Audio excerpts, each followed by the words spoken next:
Actually, after Lisa's talk, it kind of reminds me of all the work that we did with transfusions. Some of it's some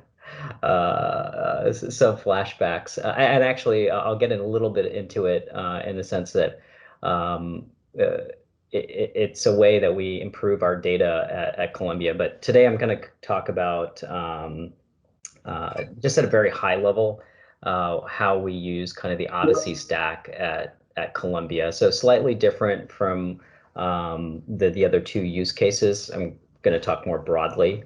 So kind of first, you know, we try to leverage most of the stack, if not all of the OHDSI stack. We pretty much use all the ETL tools as far as leveraging how we convert our data. So nowadays we pretty much go to Athena for all the vocabulary lookup. We did use Rabbit in the Hat and White Rabbit initially when we created our kind of ETL spec. I will say that we probably should do more updates to it, but we use that as kind of a reference. And then we use Dasagi for any custom mapping. So we kind of leverage all of those ETL tools. On top of that, as far as data quality is concerned, we run our ETL actually monthly, weekly for a certain set of data, and then monthly for our larger historical data. And in both of those cases, we run Achilles and then we run data quality dashboard kind of as part of our pipeline. Though right now it's a bit manual, but it's still part of our process in which we kind of use these tools to try to check how our data quality is going. And on top of that, we have extra logging in our ETL process to just see how's the source data changing over time. When it comes to study design, we have an Atlas instance that we use we have a Columbia phenotyping working group, and when we use Atlas for our local research, which I'll get into later. And then for network studies, obviously the R packages that OHDSI has. For the FDA project, we did actually use Arachne for network studies around that topic. So we've, on the most part, leveraged most of the OHDSI tools for most of our studies.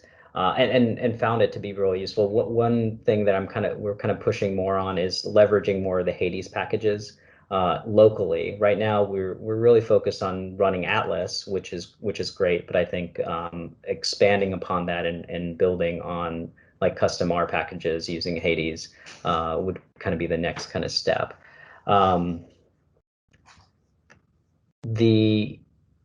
Overall, we have essentially two Atlas instances. We have our main one, which is embedded in one of our clinical systems called INYP, and both these instances have a de-identified OMOP instance. We have a secured version of the identified with only a subset of people who have access to it. But the one in INYP is exposed to all clinical staff on our network. Essentially, that means hospital people, university, those on the medical center who have access to the clinical system, and even our partners at Cornell potentially can use this. And we refresh this data set for the larger public about once to twice a year. And there's about 15,000 users of INYP. We can't really say how many people are using it, using Atlas within that system, just because of how it's been embedded. It's been a little hard for us to capture that metric.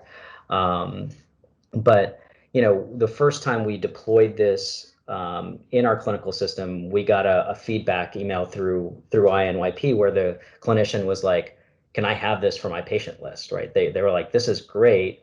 In this case, they didn't want to create any study. Their cohort was their patient list, and they found that it would be really nice if they could see these visualizations as they treated their patient or track their patient population.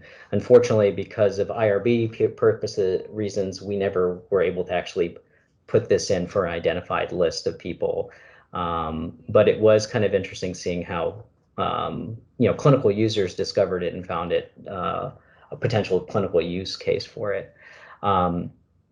Outside of that, we have a lot of research going on at Columbia. So similar to what was described at Stanford, we've kind of used this data consultation approach where we collaborate with different clinical departments, work with them on their research questions. So obviously there was a lot happening around COVID, a lot of sleepless nights as far as figuring out how to get the data in from Epic into our OMOP instance. But outside of COVID, there have been a lot of other research projects, from working with ophthalmology to renal to now neurosurgery. So we do about, I think, roughly 10 kind of these kind of consultations per year. And that's more of like, more in depth as opposed to these kind of one-off queries where we have like one-on-one sessions with them and try to see if we have enough data to answer their research questions and help them kind of guide them to the type of research questions that could be answered using the tools that we have available. And the ultimate goal here is to actually, help them, but also teach them how to fish. So in some cases, with the renal folks, we've worked with them and they've started getting a little bit more comfortable with using Atlas, for example. They still come back to us for input and refining cohorts, but their AKI phenotype is one of the ones that we're going to be putting into the OHDSI phenotype library, for example, and that because they validated that renal group and spent a lot of time on it. And part of that actually goes towards helping us improve our data, right? So this kind of collaborative interaction that we saw both with Stanford with COVID and transfusions at Denver and even at Columbia, each of these kind of one-on-one sessions helped us kind of improve places that we might have issues with our data and improving that kind of ETL process. And that's using what I say, the public Columbia version. We also have another version within DBMI. So we kind of manage two instances. The DBMI one is mainly for the students at our department, and that's partly because in order to access this more public one, you have to have access to a clinical system. So students generally don't have that type of access. I'll try to speed this up because I know I have only a few more minutes. This is just a really rough layout of how we interact with the OMOP data. The key thing I want to bring up is like this, Active Directory. So everything's kind of authenticated across Active Directory. So if you log into Atlas, that's already kind of plug and play. But a lot of times when we want to run studies or run kind of analyses, we have to use Active Directory. And this was one of the struggles that we had at Columbia, because a lot of our students and even clinical researchers who want to query stuff are on a Mac, and we have a SQL Server database, and so if we want to abide by security protocols by the university, there's extra kind of work that we have to do. I actually put a forum post on how to set up your environment in order to use a Mac and adhere to our security policies here, because it was something that kind of was a struggle for us. But now, I think we have that mostly resolved.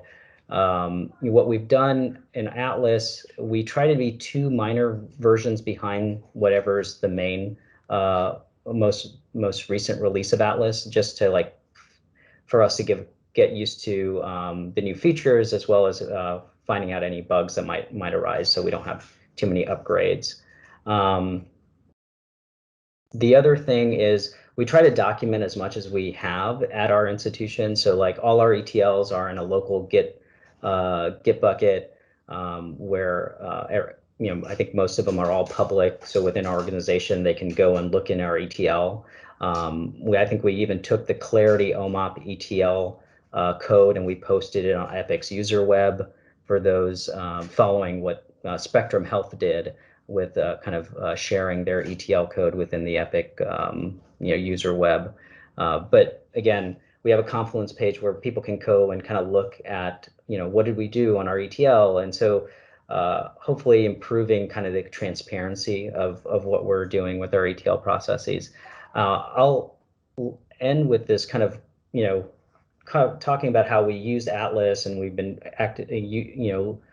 getting researchers involved, but there's another aspect of it where we just use OMOP as a data source, which is, we have OMOP within our kind of enterprise data lake or data swamp, if you want to call it. But what we've done there is in that environment, we are able to connect to other data sources. So similar to how Stanford connected their star OMOP with their Clarity instance, we have a bunch of different ancillary systems. We have notes, we have custom tables that have been created to optimize different views based off of clinical domains. And we have our clinical data warehouse here. And so what we've done is we put OMOP there, and that ends up being really helpful for answering research data requests. So outside of OMOP, but a researcher has a basic request of like, what are the counts for this, or what are the counts for that, or can you give me the list of patients for this? We can easily do that in OMOP. We could do it in Atlas, but our analysts tend to be more SQL focused, and so they can query there. But there's also the other aspect of having handling operational requests. And I think this is where, from an institutional point of view, if we can get more institutions to understand that, OHDSI and Atlas can be used for more than just research, there might be more buy-in and support. And we see this with our OMOP instance. So we take a hybrid approach where we link OMOP to other data sets within our data lake, and we're able to kind of pull more information. Key example that we had was, we had to do a U.S. World News report survey last year. And, we basically cut the time in half, right? Like previous years, it would take a little over 8 weeks.